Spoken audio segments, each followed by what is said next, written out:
What's up, YouTube? Timus here. Here is my Throwback segment where I talk about the films that turns 10, 20, 30, and 40 this week. Alright, the films celebrating their 10th anniversary, we got The Penguins of Madagascar. Now, of course, The Penguins of Madagascar is a spin-off of the Penguins from, well, the Madagascar franchise. And it's actually not as good as, let's say, the Madagascar movies or anything like that, but I actually quite enjoy it. I sort of wonder, I would love to see another Madagascar movie in the future, but crazy to believe, by the way, Madagascar, the 2005 one, that literally turns 20 by next year. So, insane to believe. But now, of course, you had like the voice talents of Benedict Cumberbatch, Ken Jeong, and all. And it follows the adventures of the four penguins from Madagascar as they join forces with Northwind Intelligence Agency to stop the giant Pacific octopus Dave. And again, it's not a great film, but it's actually pretty charming. Has a lot of fun to it. It is pretty entertaining. Crazily, this is actually the last Madagascar related project we ever had. Now there is that like Madagascar show that Hulu premiered and whatever, but I'm talking about feature wise. I love to see another Madagascar, but who knows if that's ever gonna happen. All right, now now turning 10 this week, we got Horrible Bosses 2. While again, it's not as good as the first Horrible Bosses from 2011. Like, if you guys don't know much about the first Horrible Bosses, it starred Jason Bateman, Jason Sudeikis, and Charlie Day, who who of course plays these workers who pretty much want to go out and take out their bosses.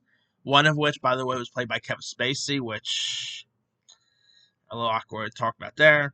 But this time around, it's where the three leads here, played by Bateman, Sudeikis, and Day, as they kidnap the son of a billionaire investor in order to blackmail him out of revenge after he screws them out over like a business deal. And again, it's probably a little bit of a step down from the first Horrible Bosses, but I actually quite enjoyed Horrible Bosses 2 a lot. It definitely has a fun laugh to it.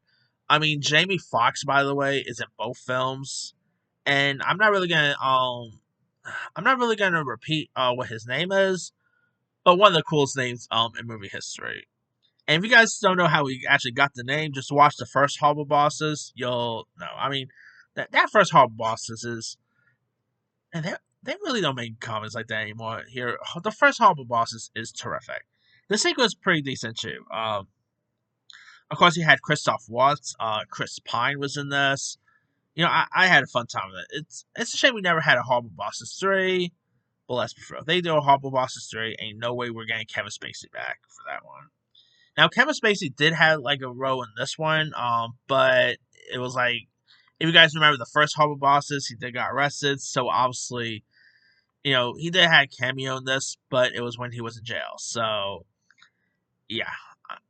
So anyway, oh yeah, Colin Farrell was in the first one too. Jamie Foxx. I mean, that first Horrible Bosses movie is just a lot of fun here, and the sequel is pretty decent too. Alright, also turning 10 is The Babadook. Now, of course, this is the horror film directed by Jennifer Kent, based on a short film, and follows like a widowed single mother who, with her son, must confront a mysterious humanoid monster in their home. And The Babadook, which was pretty cool that The Babadook was name dropped in Scream 5. Jenna Ortega name dropped that film because it is an elevator horror, and that's what Tara's favorite type of horror is. Which, hey, I'm okay with that. But The Babadook is pretty creepy, though. I mean, I don't think it's like the scariest film as most people make out to be. Like, it's not really a horror film I'll go back to watch over and over or anything like that. But it is a really decent one worth giving a go. And Jennifer Kent did a pretty good job with this. I mean, if you guys never really seen The Babadook, give it a go. Alright, now films turning 20. Not a lot great with the 20-year one. We got the Alexander the Great classic film Alexander, directed by Oliver Stone, starring Colin Farrell. Speaking of Horrible Bosses, by the way, Angelina Jolie, Rosario Dawson, Christopher Plummer, Val Kilmer, Anthony Hopkins. You also had Jared Leto was in this, and well, I don't dislike it as most people do. Like, people, call this thing like one of Oliver Stone's worst films. I won't go that far, but still not that great a film. I mean, it was historically not great. Obviously it was a little fake stuff like that. It just nothing about it really was all that great. Colin Farrell was okay. Angelina Jolie was good, but yeah, it's a shame too because Oliver Stone. This is the guy who gave us stuff like Wall Street, World Trade Center. He put out.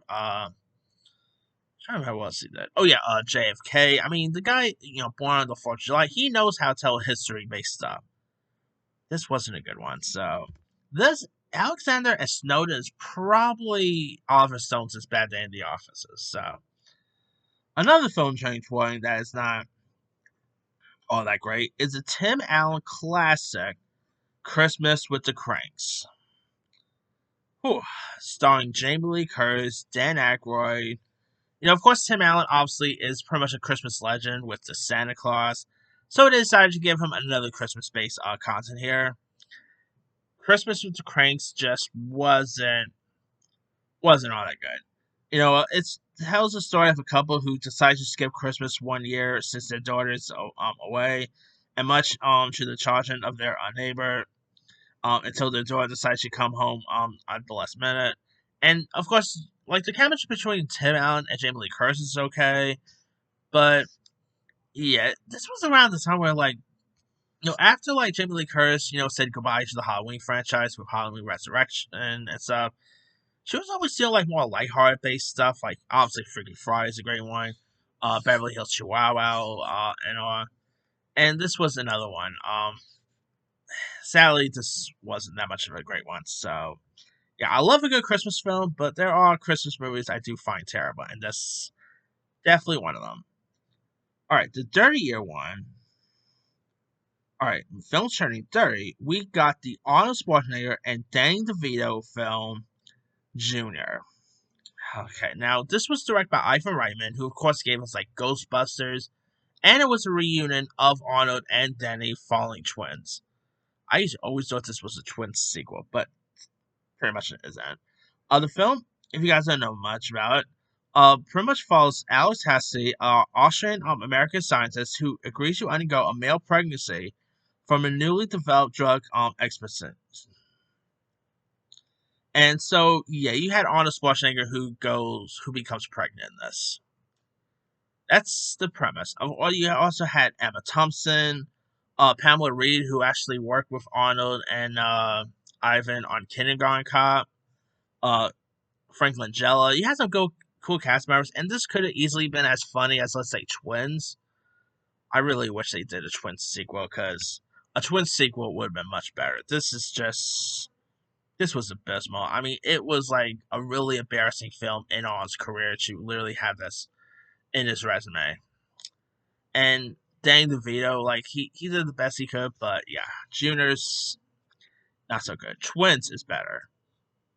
All right, also turning dirty, we got the Pagemaster. Of course, it starred Macaulay Culkin at type of hype of his career with stuff like Home Alone and all.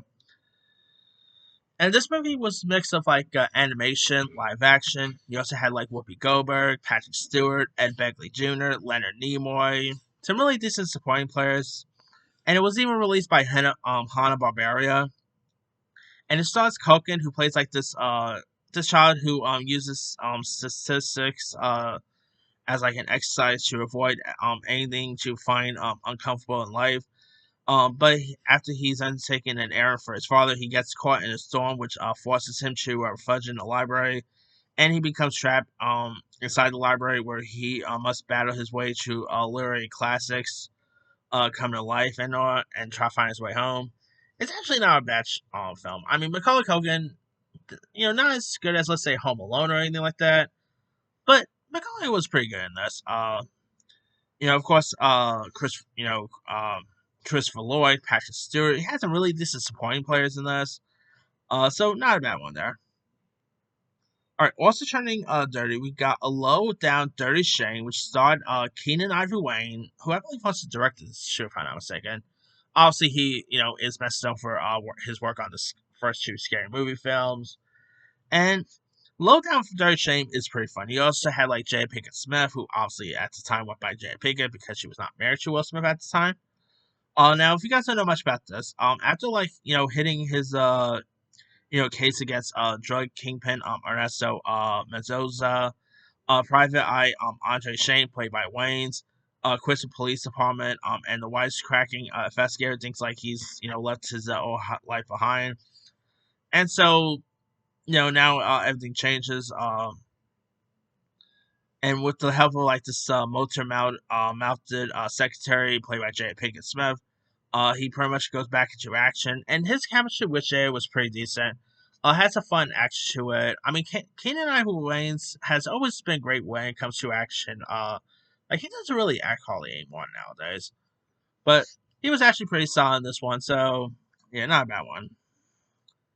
All right, there's also trending 40. There's Mrs. Parker and the Vicious Circle, directed by Alan Rudolph, starring the likes of Jennifer J. Soleil as writer Dorothy Parker, and depicts the members of the eloquent roundtable and a group of writers, actors, and critics who met almost every weekend from 1919 to 1929 at Manhattan's Eloquence Hotel.